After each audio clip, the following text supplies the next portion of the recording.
DSC కోసం మనమంతా ఎన్నో ఉద్యమాలు చేశాం.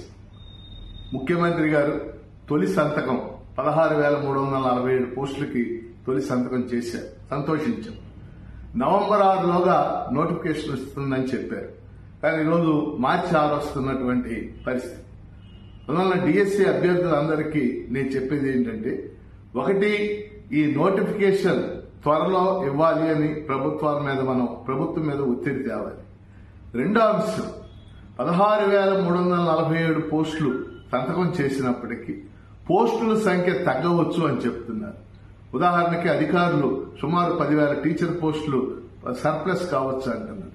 అందువల్ల మన ముందున్నటువంటి కర్తవ్యం డిఎస్సి నోటిఫికేషన్ వీలైనంత తొందరగా వచ్చేట్టు చూడటం, పోస్టులు 16,347 కూడా అందులో ఉండేటట్టు చూడాల్సినటువంటి అవసరం ఉంది. దీనికోసం నేను తప్పనిసరిగా ప్రయత్నం చేస్తానని డిఎస్సి అభ్యర్థులకి హామీ ఇస్తూ 27వ తేదీ అంటే ఎల్లుండి జరిగే శాసన మండలి ఎన్నికల్లో, గ్రాడ్యుయేట్ ఎమ్మెల్సీ ఎన్నికల్లో మీ తొలి ప్రాధాన్యత ఓటు కెఎస్ లక్ష్మణరావు అనగా నాకు 1 వేసి గెలిపించాలని కోరుతున్నాను.